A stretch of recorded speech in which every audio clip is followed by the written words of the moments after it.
Good evening, ladies and gentlemen. My name's Pip Nicholson and I'm the Dean of the Melbourne Law School, and it's an incredible pleasure to welcome you all here tonight. I'd like to start this evening's webinar in the way we ordinarily start a public lecture if we were at the school, with an acknowledgement of country. I would like to acknowledge the traditional owners of the land on which we are meeting, whether in Melbourne, Victoria, Australia, or indeed around the globe, and I'll say a little bit more about that in a moment. I would like to pay my respects to elders past, present and emerging, and in particular to welcome any Indigenous peoples who are joining with us this evening.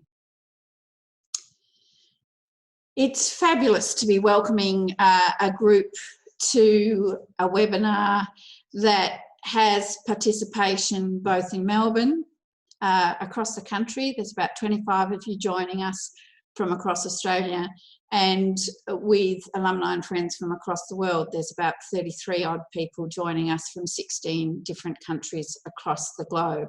So I hope you're all comfortable wherever you're located. I hope you're ready to sit back and enjoy the marvellous panel that we have with you tonight to discuss the issues, the challenges, perhaps also the possibilities that arise when leading through crisis. Leading Through Crisis is the first of Melbourne's online webinars in a series on leadership, and we'll talk to you more about later webinars as they unfold. But we are looking to explore, for example, resilient leadership and strategic leadership and so on across the balance of the year. Before I introduce our wonderful panel, I do just want to say a few quick housekeeping matters that need our attention. Tonight's proceedings are being recorded and may be published later. I will briefly introduce the speakers shortly, but I note your microphones and visuals have been disabled to maximise the opportunity to listen to the wonderful panel that we have this evening. You're very much encouraged, however, to submit questions and to do so through the Q&A function at the bottom of your screens. And then after I've had an opportunity to chat to this group of four wonderful guests, we'll turn over to your questions and put those to the panel also. So very much look forward to your interventions as the evening unfolds. Can I start now with some quick introductions? I was about to say to my left, but perhaps on your right, or give or take how Zoom reconfigures the images, I have Justice Christopher Maxwell, who is President of the Court of Appeal at the Supreme Court of Victoria. Chris is also a Senior Fellow at the Melbourne Law School, where he teaches and has done for quite some time philosophical foundations in the Juris Doctor program. Justice Maxwell has had a range of positions, including as Victorian Legal Aid Commissioner for 7 years and also as the President of Liberty Victoria. Justice Maxwell's led a range of administrative and criminal and civil appeals law reform and has recently received a Queen's Birthday Honour in 2015 for eminent service to the law and the judiciary. Welcome, Justice Maxwell. I'd also like to welcome tonight Andrew Hudson. Andrew joins us from New York, and I remind you all that it's about 3:40 in the morning in New York. Andrew was very generous when I invited him to join the panel.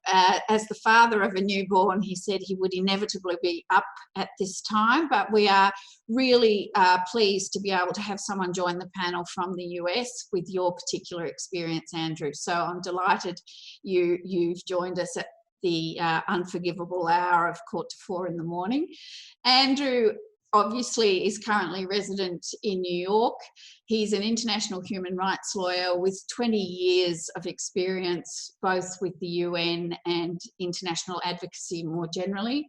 I think you've been based in New York, Andrew, for the last 15 years, where you're the Executive Director of Crisis Action, an organisation comprising 50 people in 12 countries that coordinates advocacy to protect civilians from armed conflict in places like Syria, Yemen and South Sudan.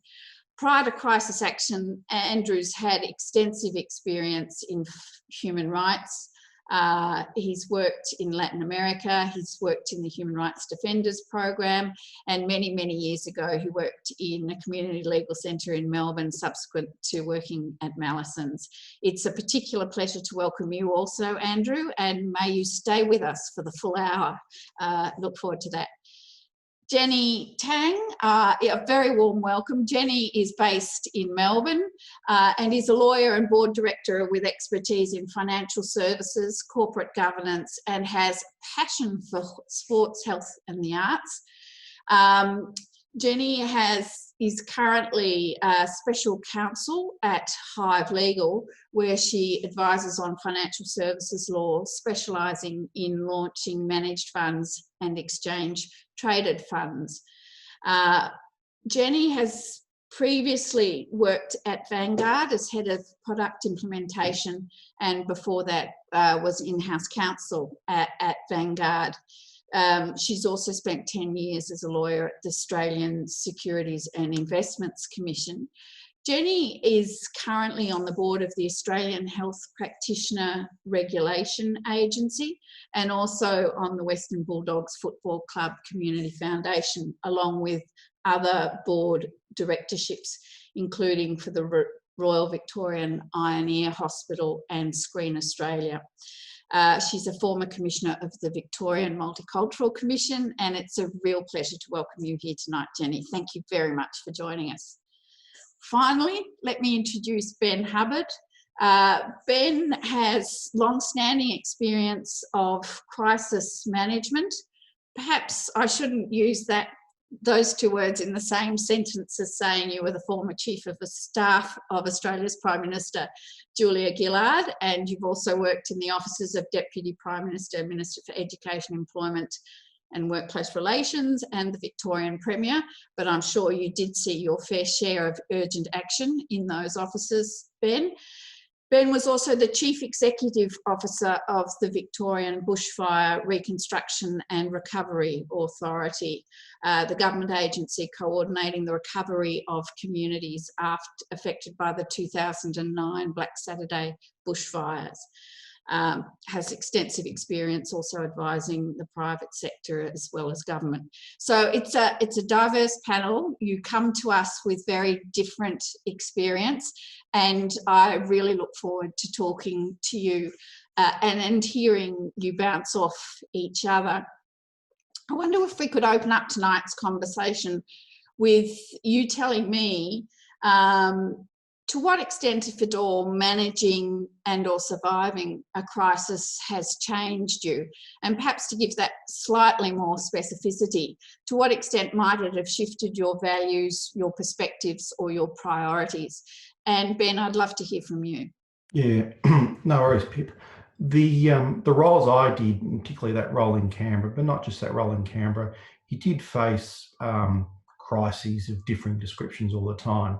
And in many ways, for me, because I had such a senior role, it did, to an extent, desensitise me. So often when I'm confronted with some great complexity and other people say the world's falling over, you know, I'll sort of give that Crocodile Dundee style of response. You know, that's not a crisis. I'll tell you what a crisis looks like. You know, when someone rings in the middle of the night and saying a Black Hawk helicopter's gone down, it's because an actual Black Hawk helicopter's gone down. It's not a metaphor. So that's the first way it's changed me. But more to the point, when you do a professional action, in whatever role you do it many, many times. What you do develop very quickly is a set of structures and set of processes in your mind on how to deal with the situation. And for me, it did develop my professional skills. So when I am confronted with one of these situations, you know, I've got a very simple list of questions in my head where I would ask them. And, you know, it's, what do we know? What are the confirmed facts? What's the speculation? What are the sources? And particularly when you're dealing with these questions in government, which agencies, is it confirmed, is it being signed off by people? The second one is, who do we need in the room? Who should be part of this conversation? Who should be part of the decision-making process? Thirdly, how do we stabilise the situation? What are the short-term priorities? What do we need to do now to get this thing under control? The fourth thing is, where do we want to end up? So what does success look like? How do we get there? And then finally, what is the mechanism for making that happen? What's the coordination and information process that's going to take place? And maybe the most, I suppose I'll just pick a public one because that's easier. When ABC Learning collapsed, that collapsed on a Thursday. I was working for Julie Gillard at the time. She was the minister responsible. And on the Monday, 100,000 Australian children were going to be without care. And so, for instance, that one, I ran that for the first 72 hours to get us through that process. But typically when you're in those senior roles, you'll go, right, Chris or Andrew, you're running this, and I want to report every hour so I can tell the PM what's going on and things like that. But it's that muscle memory you develop in your brain to deal with these things. And Andrew Hudson, how would you respond to that question? Yeah, well, I think the first thing that's probably changed my perspective is whether we should have had a third child. I certainly wouldn't recommend having a newborn in the global centre of a pandemic, but it's been interesting times. I think I agree with everything Ben said, and I want to sort of talk a little bit more about some of those aspects later on. I think, from my point of view, leading an organisation, what I was going to say is I think that vulnerability and honesty will be repaid in spades. And I think, it really depends which job you have. But, in a crisis, I think it's a real time for personal communication and for going deep and sharing how you're feeling. I know that's very un-Australian, isn't it, to talk about emotions and feelings. But I think there's actually no need to be the strong man, right? Because in a crisis, everyone faces the same common enemy. Everyone's feeling the same things, and naming and discussing them can be a huge release valve, I think, for most people. So I think I've learned it's actually, in a crisis, it's a real opportunity for as a leader to foster greater support and team morale. I think on the COVID crisis, I think it's sort of reinstilled in me the importance of science and facts, and, dare I say, electing leaders that are competent. Yeah. So I guess to essentialise brutally, Ben, process and organisation. Andrew, accessing and acknowledging the emotional. Jenny, what would you say about facing a crisis and how it might have shifted your values, perspectives or priorities? Sure, thanks, Pip. I guess, there's no doubt that it's been a tough start to the decade, and particularly in times of crisis, there are always stories within the community and behaviour of the community that is good, bad and ugly, and it's no different here. So far, we've been able to get through COVID-19 pretty well in Australia in terms of controlling the infection rate, and I think we are all should be very proud of that, particularly what's going on, as Andrew is saying, in New York and other parts of the world. But I do think there's an opportunity for us as Australians to reflect about what it means to be Australian and our identity and culture. And I've certainly been thinking a lot about this as someone with a refugee background, particularly the piece around resilience. I think overwhelmingly Australians have done the right thing, and like a lot of people, when I turned on the news, I was disappointed to see some of the incredibly poor behaviour that was unfolding at supermarkets, the traffic jams around the Great Ocean Road, people breaching rules to go to their holiday homes, people in mandatory quarantine at Crown Towers, flushing food down the toilet, complaining that it wasn't of high quality and protesting on social media. And overwhelmingly, I was really disappointed to see the racism that's been going on directed at Asian Australians. So whilst that's only a segment of our community, I think this is behaviour, which is a manifestation that many Australians feel uncomfortable in uncertain times and never had to endure the kind of hardship and uncertainty of this scale and have their freedoms restricted.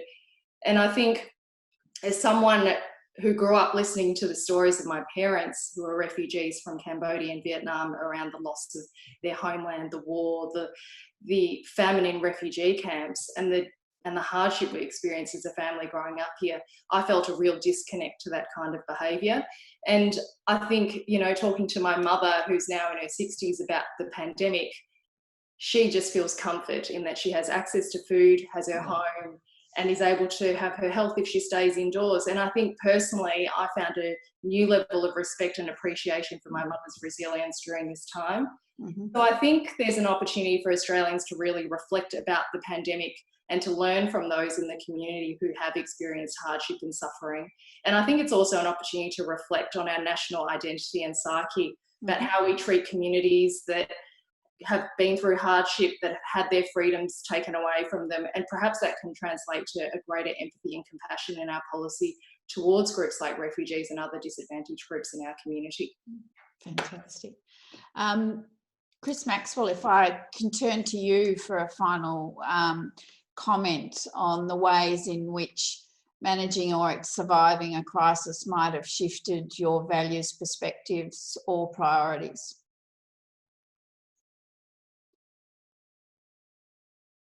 Just remembering to unmute.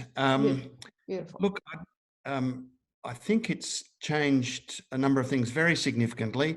Not my values. I think probably it's your values which you draw on all the more significantly when you're in dramatically changed circumstances. That's partly the moral framework within which you work out what to do next.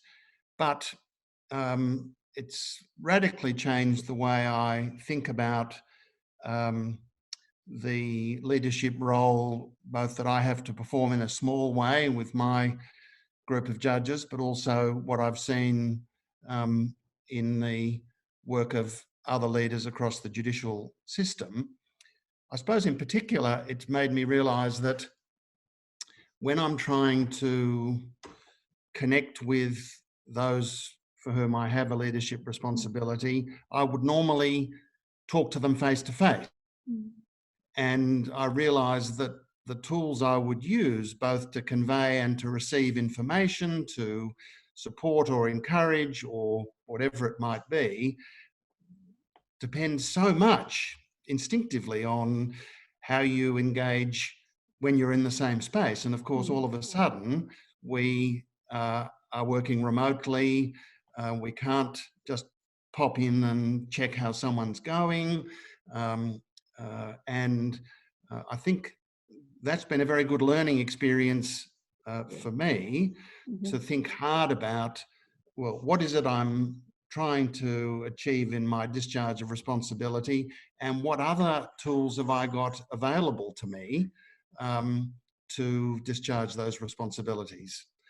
I suppose also, and we'll talk more about this, the concerns about emotional well-being come more to the fore when you're keeping an eye on colleagues and staff, because of a real sense of uncertainty about how they're responding to strange times, just as you feel a bit uncertain about how you're responding.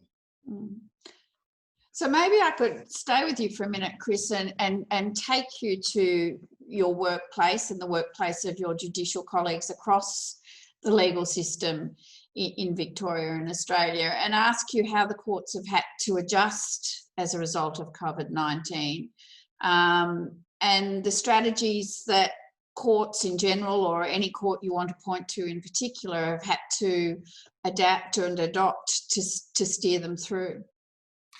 Well, as those watching and listening would know, the essence of what we do in courts is face-to-face, and this really follows on from what I was saying about the leadership role. Court work is typically done with lawyers and clients and members of the public in the courtroom, and suddenly none of that could happen.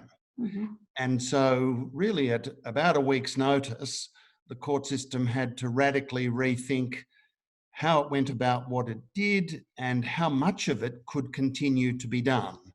And as our participants will be aware, jury trials, for example, have simply had to be put on hold because you couldn't anymore have 200, 300 potential jurors in a jury pool room sitting, waiting to be called for jury selection.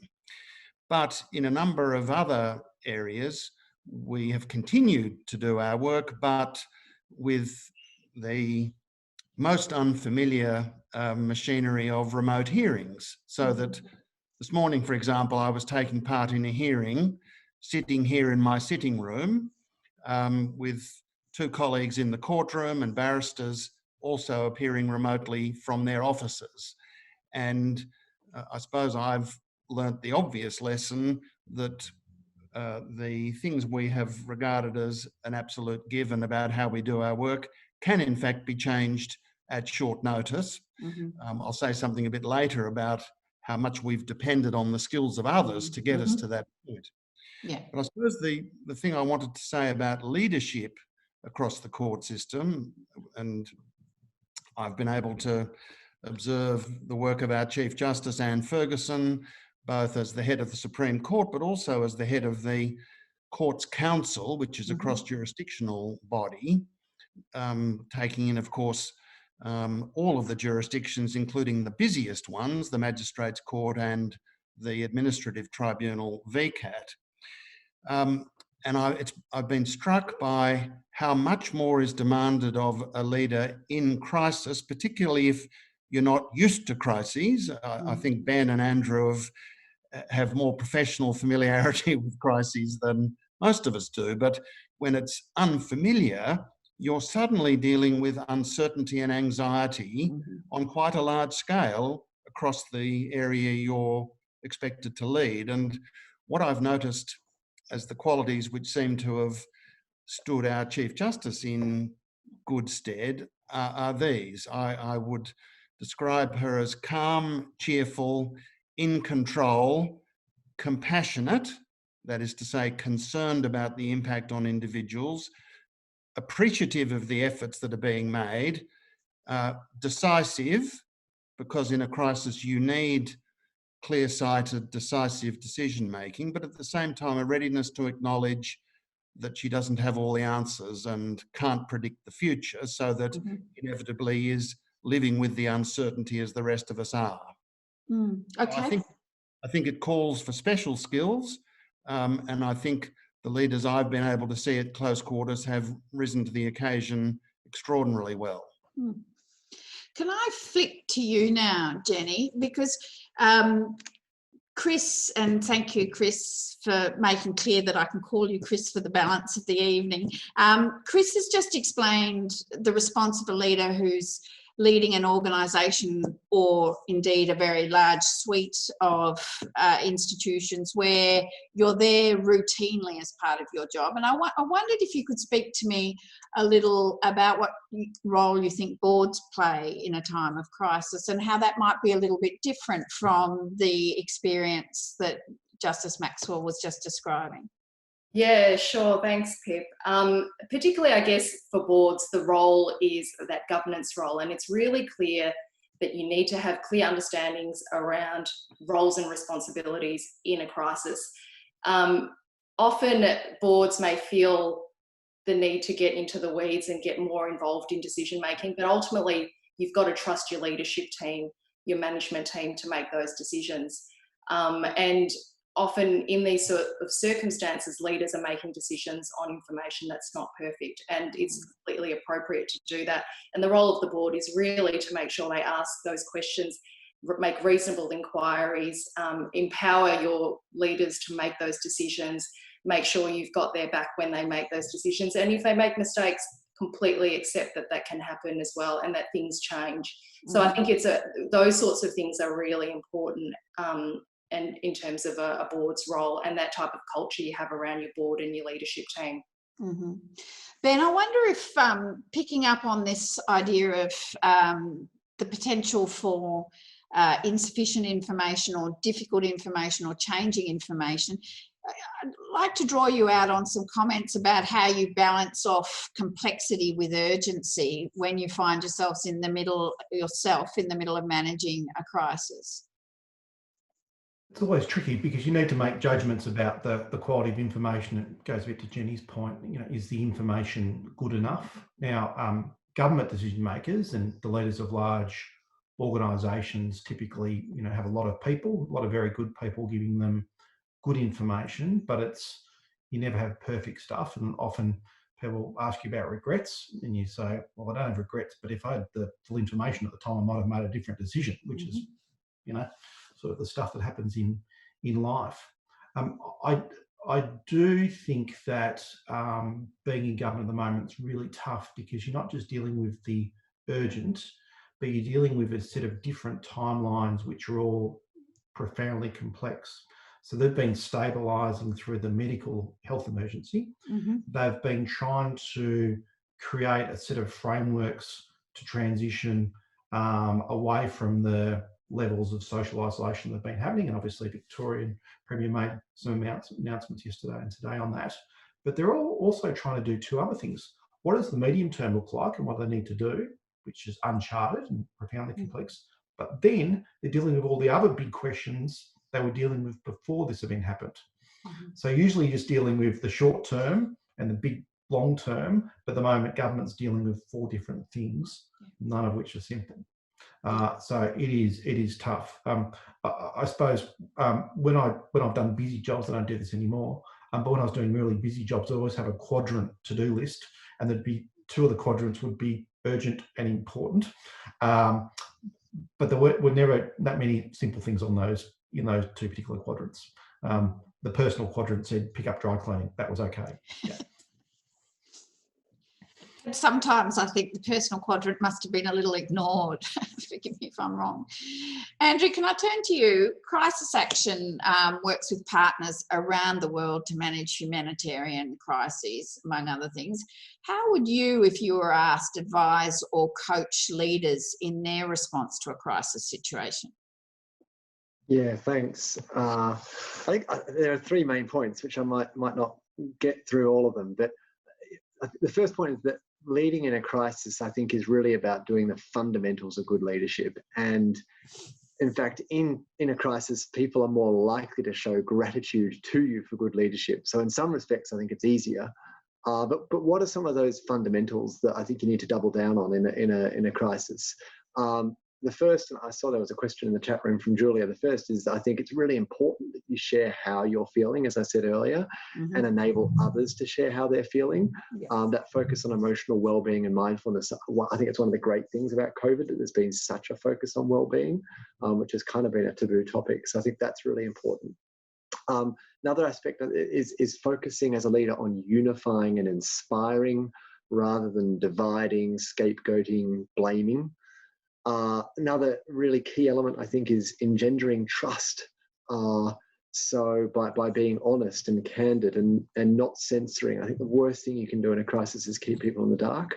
And I thought there was a question in the chat as well from Lisa about mistakes. And I think obviously if you make a mistake that's got an element of dishonesty, you might need to resign. But I think if it's a simple mistake, absolutely you should admit that, and people are going to understand that, and actually they may even be more drawn to you.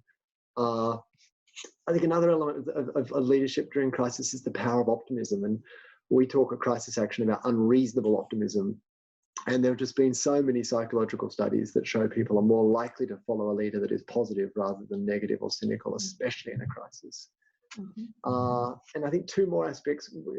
One is the real need as a leader to avoid fear-based communications. Scaring people is almost never a good idea in a crisis because they're already scared. And lastly, clarity of communications and having a clear strategy. So a clear message that is simple and understandable. You know, we often talk about the fog of war, and these crises are war, right? And COVID, so often the analogy has been made to war on COVID. Yeah.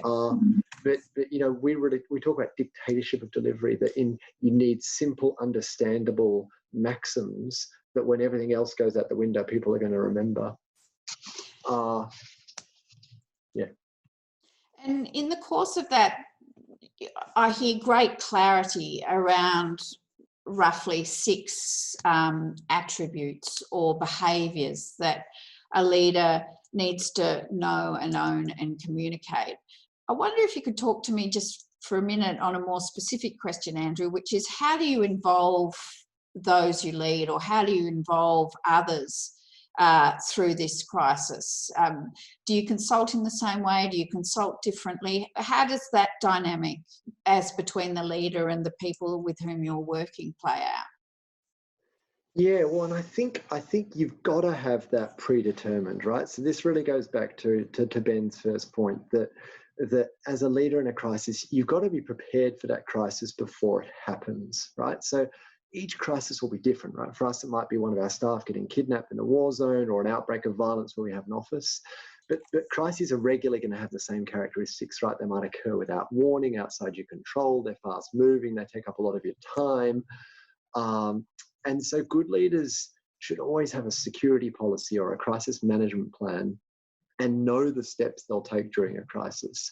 You want to be minimizing the amount of processes and decisions you need to make in a crisis. So you want to know before that crisis hits exactly how you're going to consult your staff or your constituents or others. And you want to have a risk register and mitigation measures in place. So I think one of the real advantages, if you prepare for that crisis beforehand, is that you take the emotion out of decision making. And I think this is such a critical point, that human beings, we are led by fight and flight in a crisis situation, and we do not assess risk objectively. And so as a leader, I think it's really critical. If you have a pre-established risk assessment tool, you can judge the likelihood of the risk, the impact of the risk. I'll let you apply that to the individual risk to corona at the moment. But in Australia, you're probably going to get a much lower score via a risk assessment tool than most humans would evaluate the risk, given that heightened sense of personal danger. Mm-hmm. I now want to ask really a series of questions about the value of experts in different ways, and draw on the collective wisdom of the panel. Chris, can you reflect on how important law and legal expertise has been in responding to this crisis? Well, look, Pip, I think the answer is that the crisis we're dealing with is not something to which lawyers have any particular contribution to make, apart from general problem-solving skills, and that's something that lawyers are trained to do. But I think there are all sorts of skills required, and one's legal training, at least from what I've observed over the last 2 months, doesn't really equip you for crisis response. It's more the characteristics I described before, your good sense, your ability to think strategically, to engage with others, to be responsive to their emotional needs, and so on. The area of expertise, which I think we in the courts and the legal profession have come to value greatly in these weeks, is the expertise of the technology experts, the IT departments, the digital specialists.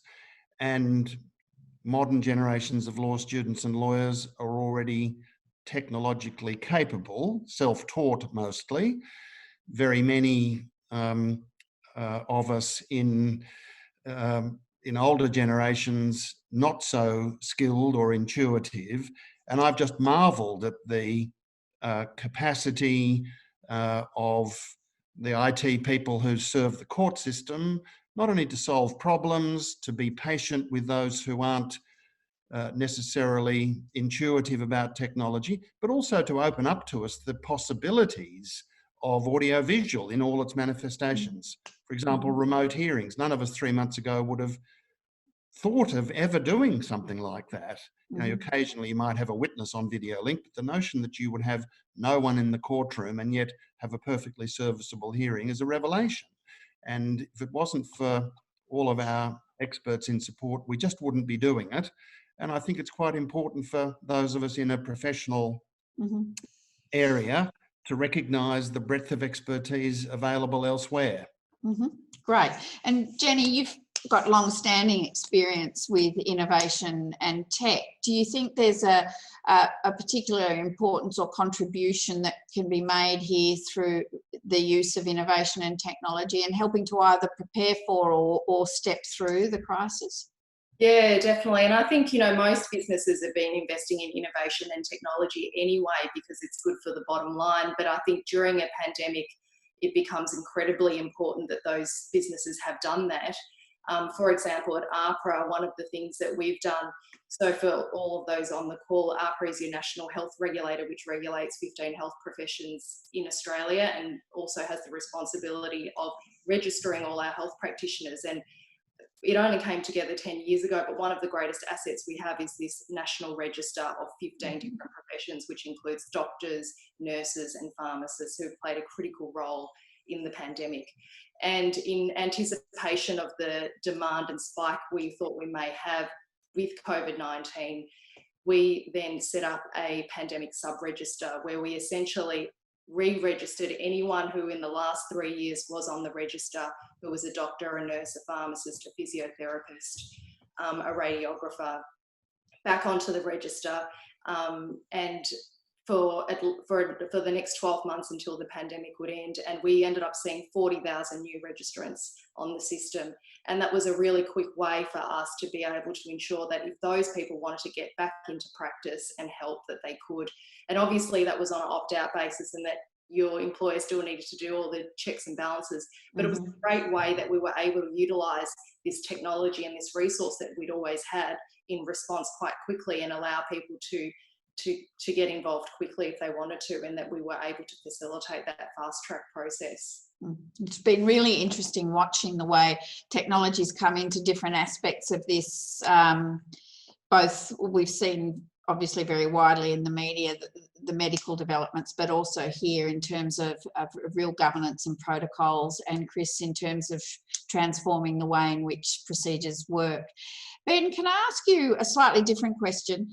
We have talked a lot, the Australian media's talked a lot about the way in which experts have been relevant to the response to COVID-19. And we've seen perhaps unprecedented levels of cooperation, and just I'm thinking of the Australian National Cabinet as just one example of that. Can you comment about the ways in which experts have been harnessed to assist to manage crises in Australia, and perhaps reflect on COVID-19 as the most recent example of that? Australia's got a good tradition, as does most of the state governments too. So that Chief Medical Officer role is a long-standing one. So Professor Murphy's obviously highly regarded and doing a fantastic job. And he had fantastic predecessors too. That role's always been there. But of course, it's taken a pandemic to make him a household name. It's probably not what he had in mind when he took the role coming out of Victoria. But in the same sense, when I went in to run the Bushfire Reconstruction Authority after Black Saturday, we used a lot of the expert advice around trauma and the consequences of bushfires on people who have been through Black Saturday, particularly around PTSD, but trauma and wellbeing generally. But we also ensured we're informed about how we supported our staff and the complexities around vicarious trauma as well. So there are different experts the government uses all the time. I think the most extreme version is anything in that international security, international policy space, where governments, routinely turn to military chiefs, to senior diplomats, to analysts, to counter-terrorism experts, and get their advice. And these are some of the standard rules of government, which in Australia are stuck to. You've got specialists, use them, don't make shit up, and in the end, take that advice. But you, the minister, or you, the Prime Minister, Premier, you are the one that's ultimately responsible. So there's a good tradition of that, and I think we're seeing that in action. It's a very robust and effective system. Andrew, can I come back to you? You might want to comment on the use of experts and cooperation as someone living in the United States.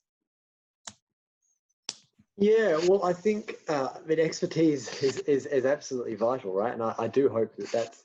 I did see in the Q&A lots of questions about what are going to be the long-term implications of this. I mean, I hope one long-term implication is that expertise matters, right?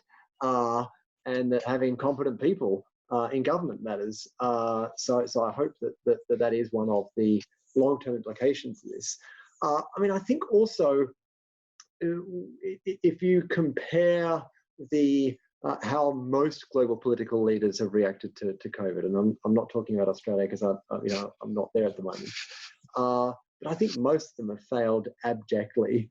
If you look at kind of some of the hallmarks of what we've just been talking about leadership in crisis, how many of these leaders have been prepared for a crisis beforehand? The constant contradiction in communication, face masks work, they don't work, children spread the virus, they don't spread the virus. That constant bombardment of fear-based communications, the lack of, in fact, leaders trying to actively divide people rather than unifying. There's certainly one obvious leader in the United States that couldn't have scored lower on kind of any metric of how to lead in a crisis. I think it is quite worrying how a lot of global leaders have reacted to this.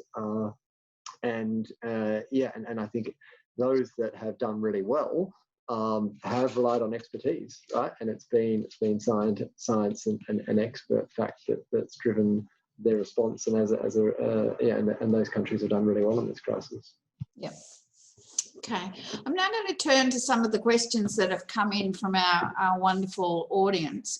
And one of the questions that's to any of you really is, what do you do when you're in a leadership position and you've made a significant error? I think, Ben, you talked in passing about the fact that you do need to, that information flow can be very uneven and that can produce errors. But the question's asking you, if you make a significant error, what are your choices and what are you likely to do? So maybe, Ben, start with you, but anyone's welcome to contribute.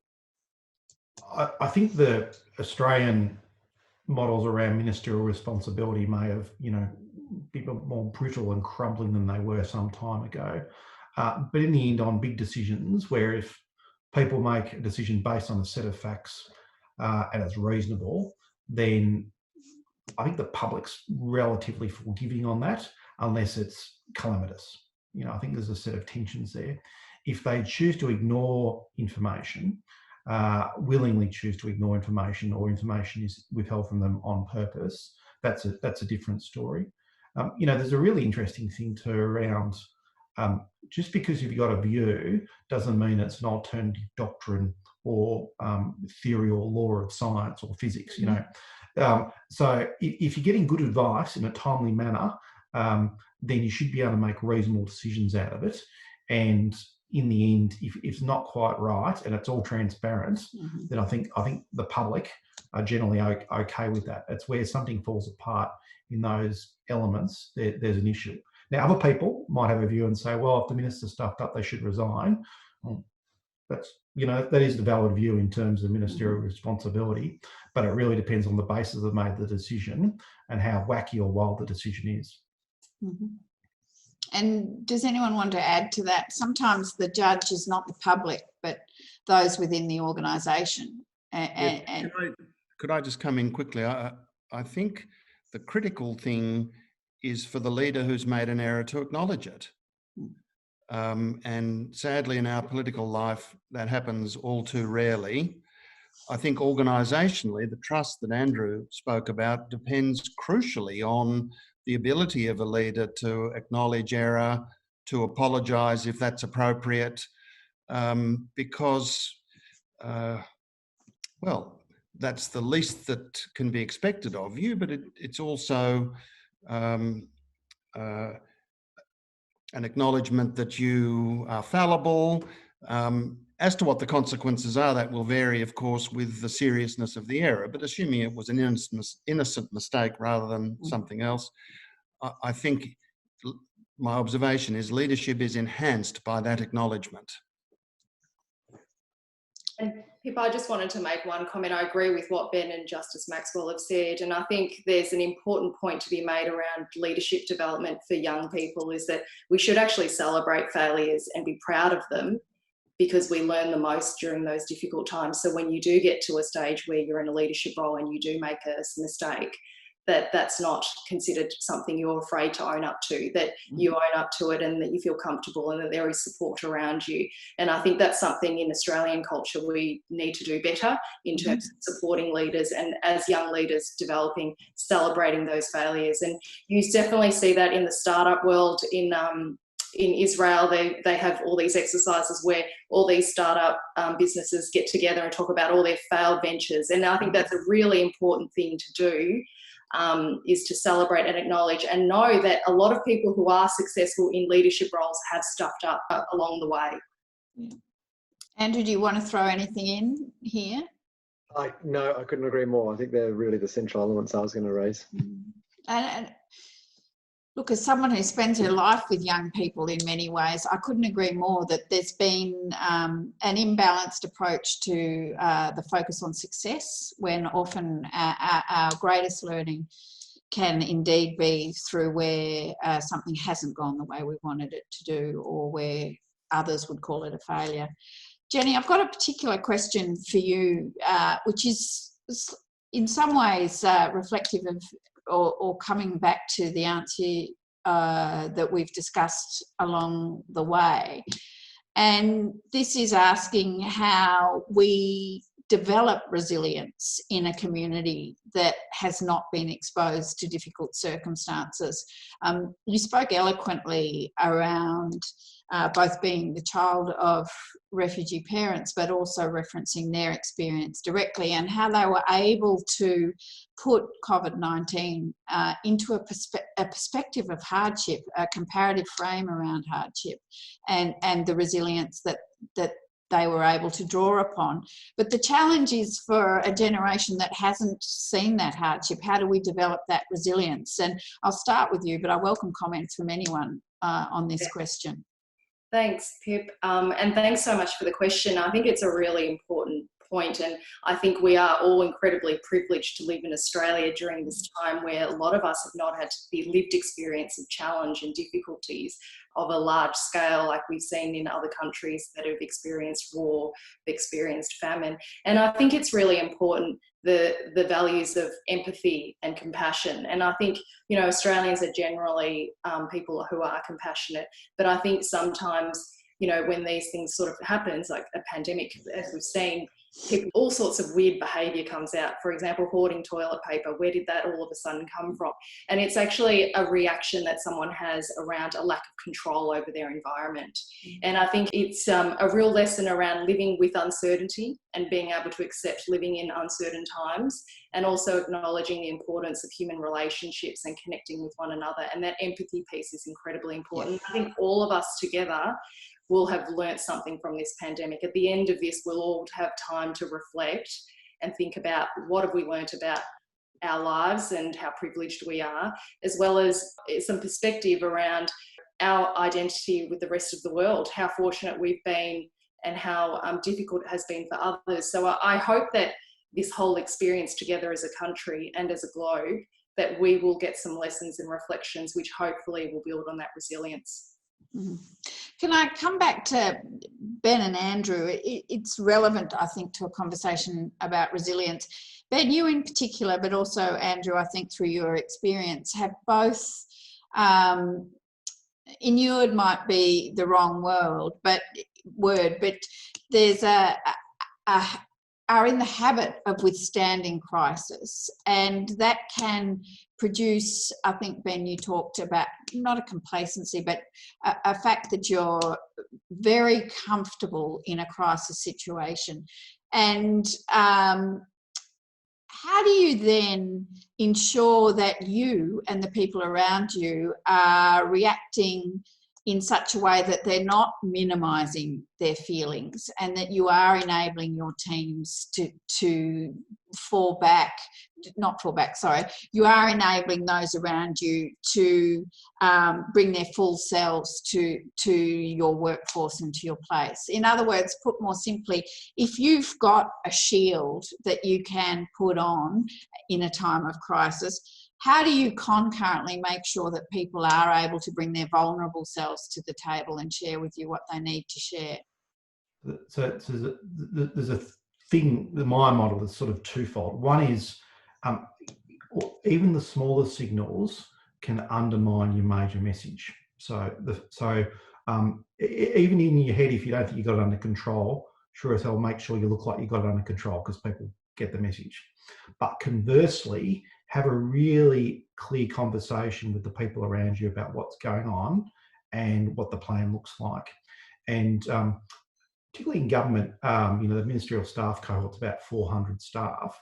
When Julia was PM, we'd have all sorts of incomings all the time, and not just from the other side of the chamber too. Like, it was a really rugged time up there.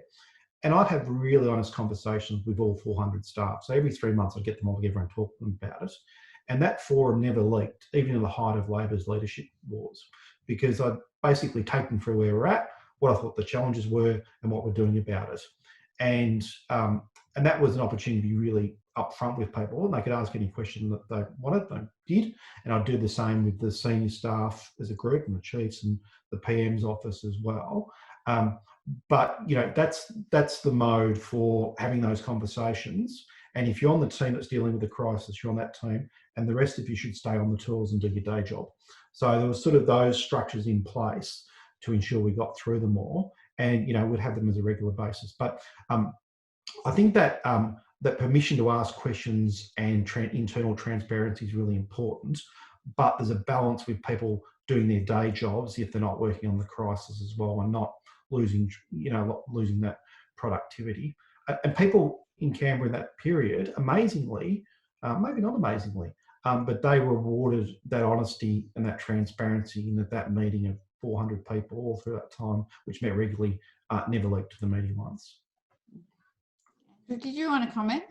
Yeah, I'm so glad this is kind of emerging as a theme of the panel. So I don't know, Pip, that you do need a shield, right? I think this is a bit of a common misconception about leadership, that you need to be this strong man or strong woman, but it's usually a strong man, right? In this myth of leadership, that that you shouldn't show emotion, and I think that's one of the reasons why Jacinta Ardern is doing such a good job. And I think especially if you're leading an organisation, right, internally, it's vital, as Ben said, that you have those open and frank conversations, that you do show emotion.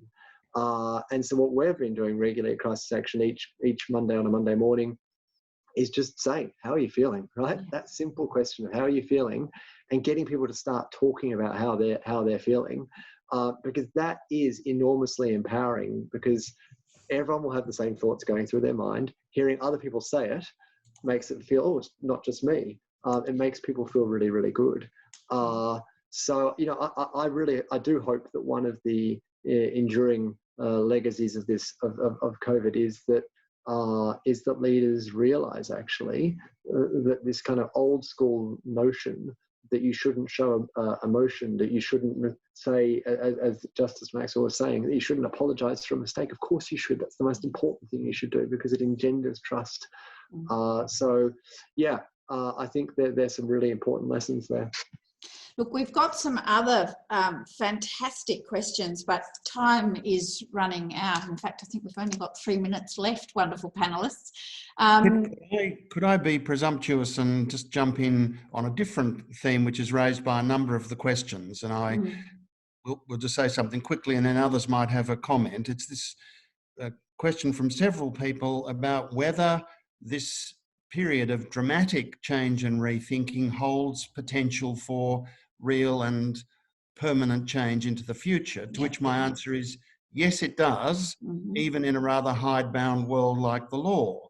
I think the very fact that we've learnt new skills, new ways of doing things so quickly, and we've realised that there are altogether unimagined techniques That views differ about whether it's an improvement or not, but I think we're right to be optimistic that this creates open-mindedness. It creates a sense of possibility, a sense of our own capabilities of which we weren't aware. And I think it'll be a pity if we waste that opportunity. Mm-hmm. Look, well, you've really taken me to where I wanted to end up, Chris, and I did. I wanted to land in conclusion on a slightly uplifting note and to ask each of you what you would draw to the attention or mention to our community to strengthen it at this time. What is it that you think the community can carry with it from this time as something that is strengthening or enabling? And Chris, I think you've already explained a view on that. Let me just give you one line. I think Yep. I would say to fellow members of the community that the kind of engagement with each other which I've encountered on the street or in the park, that sense of solidarity in a crisis, I suppose I'd be hoping that we go on expressing solidarity with each other even when the crisis is over. Mm-hmm. Jenny? Thanks, Pip. I think it's really around that resilience and that empathy and compassion towards each other. And I think the point that Andrew made around leaders being more compassionate and being able to ask people how they're feeling, I think makes better leaders. So I think going into the future, I imagine that we will be a stronger country together and with stronger leaders. Ben? I'll say something just slightly different, which is let's continue the grown-up conversation around the nature of disadvantage in our community, and particularly in the medium to long-term consequences of COVID-19 are going to make disadvantage more prevalent. So the people being most impacted by this are people in precarious work, are young people, people with chronic illness and disability, people from a non-English speaking background. And I think it'd be really significant if we could continue to have the grown-up conversation about how we can support those groups and make the place a fairer society rather than less fair society as a consequence of this pandemic. Andrew?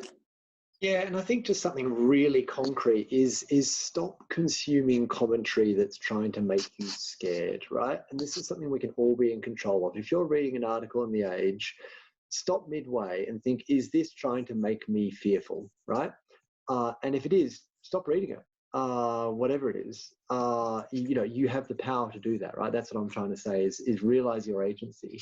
And I think also be really cynical about stuff which is opining on the future of how COVID will play out, how our lives will change, because in a crisis, no one knows how it will play out. And that can often play into your flight and fight mode as well. So I guess those two little tips for personal well-being. And more broadly, I do think the Build Back Better movement is incredibly important across all of our sectors. And one thing I really hope for is that it will engender more empathy in people in Australia for those that are in war zones or fleeing war, and realising that they're not just queue jumpers, right? That they're not that they're not choosing to leave, right? That they have very little choice, and that the lack of control that we've all started to feel here is just one very, very small aspect of what you would feel if you were fleeing Syria or Yemen or South Sudan at the moment. Look, thank you all. I think you've been wonderful panellists. It's been a real privilege talking to you. You bring very different expertise, but an extraordinary amount of consensus, I think, in one view in conclusion. May we look to each other for empathy. May we build our own resilience. May we be mindful of disadvantage and never underestimate our own agency. Thank you all very, very much. I now formally draw the panel to a close, and I look forward to meeting our audience again in the months ahead. Thank you very much. Goodbye. Thanks, Pip. Thanks all. Thanks. Bye-bye. Thank you.